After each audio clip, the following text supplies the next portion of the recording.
Well, thank you very much, John. Good morning, ladies and gentlemen. I'll stand here, if I may, because we've got the microphone, and that gives you a better chance of hearing me. Thank you very much for inviting Angus and me this morning to join you in discussion at this very important and in some ways difficult time for public services in Dorset. Difficult, but lots of opportunities too, and we want to say something about that. Thank you to everyone here for all that you do for improving the quality of life for people in Dorset. You'll see at the bottom of all our slides, as usual, we've got here the County Council's mission, improving the quality of life for people in Dorset now and for the future. And I am sharply aware that one of the reasons why Dorset is such a very special county is because we have such a thriving voluntary sector, and because you and many hundreds of other people work with such commitment and so effectively to provide public services and to contribute to people's quality of life.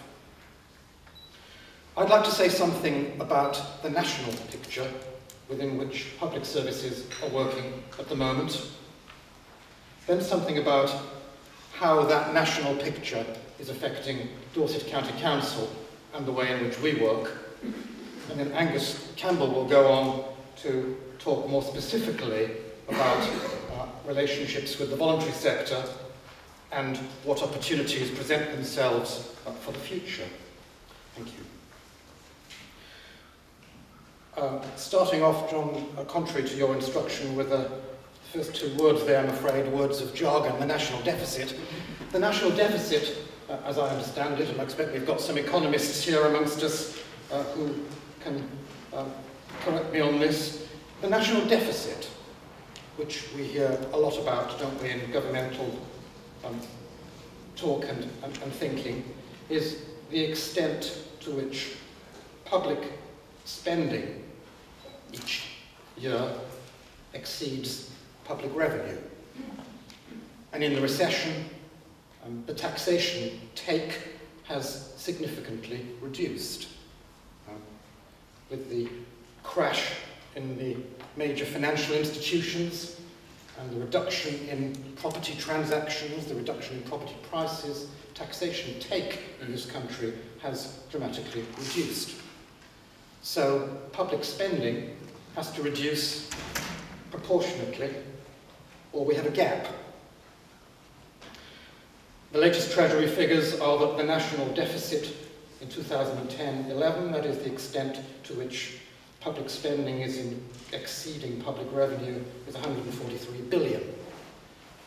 So if that goes on each year, the national debt continues to grow, estimated to be 1.3 trillion by 2014-15. So not surprisingly, the coalition government keep emphasising that their top priority, which takes priority over all other policy priorities for them, is to reduce that annual deficit and so to reduce that national debt.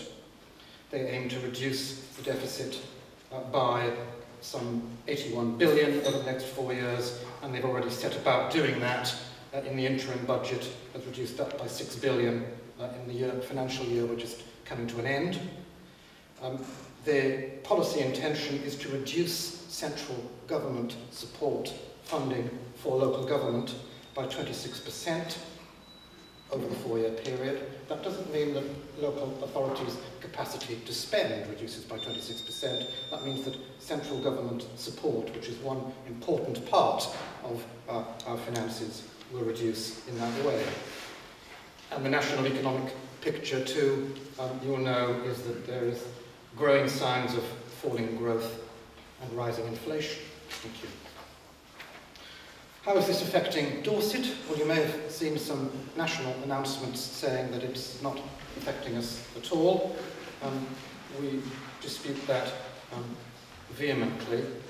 The fact that we have long bemoaned the fact that we have lower grant per head than almost any other local authority in Britain, of course, means that a proportionate reduction in government grant affects us less direly than some other areas which are more reliant on government grant for their overall budget.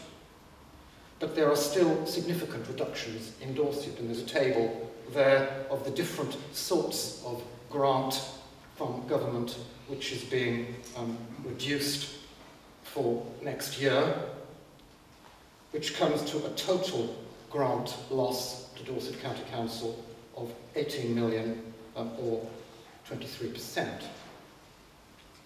Set against that is a new grant of £5 million to assist us in keeping the council tax as it is, without an increase this year, but that of course comes out as sort of neutral in what it does to our capacity to spend, because that grant is coming in, but an increase in council tax to match inflation isn't.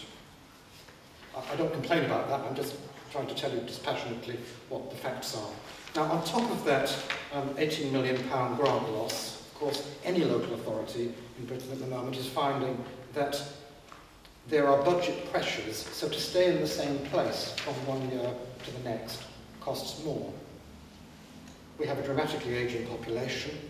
We're having increasing expenditure demands, in particular on learning disability. We have inflation that's going up. That's not affecting wage costs because we're about to enter the second year of a wage freeze, third year for senior staff, second year for public service staff generally. Capital financing costs, landfill tax, increased costs there. There are other things, but those are the main ones. Thank you. So when we add the projected reduction in grant to the extent to which costs are rising, and so it costs us more to stay in the same place with the same level of service. The figures are that over a 3-year period, we have to take £55.5 million out of our revenue budget, and that's front-loaded, deliberately government policy. They want to make a hit on this in the early stages, so we make some dent into that deficit straight away, and we are having to take out of our revenue budget some £31 million in the year about to begin. Thank you. How is this impacting on the various service areas of the County Council? You have these slides, I think, in your pack, because I appreciate it's going to be a bit difficult to read that on there. If the systems work properly, you should have the paper version of this in your pack. The first slide is the percentage savings by our various service areas. So the blue, adult and community services, which includes adult social care, includes libraries, cultural services. And the reduction there, you see, is the lowest proportion reduction. It's some 7 or 8%. So the lowest proportion reduction is on that service area. Children's services, the next. Environment, the next. Highways, strategic planning, looking after our countryside. Corporate resources, that is the services we need to provide to run the County Council itself, then a higher proportion, and then a figure of nearly 34% on the Chief Executive's offices. There's a reduction in the burden of expenditure, burden of inspection. There's a reduction in governmental expectations on us and reporting in all sorts of ways. So we are taking posts out, and there will be redundancies, of the centre of the organisation. As you would expect, we are making sure that the expenditure reductions hit the organisation in the way in which we run the organisation disproportionately to frontline services. So there's a reduction of 34% there on those £3 million budgets. Next one, please. However, when you look at what this means in terms of the amount of money we have to save, it looks a bit different, because those central costs are much, much less in absolute terms than the frontline service costs, again, as you would expect. So those proportion reductions result in those sums of money coming out of the various service areas for the coming year, with the highest sum, some 10 million, coming out of community services, although that's the lowest proportion, because the sum we're taking a proportion of is so much greater than the others. The next one, please.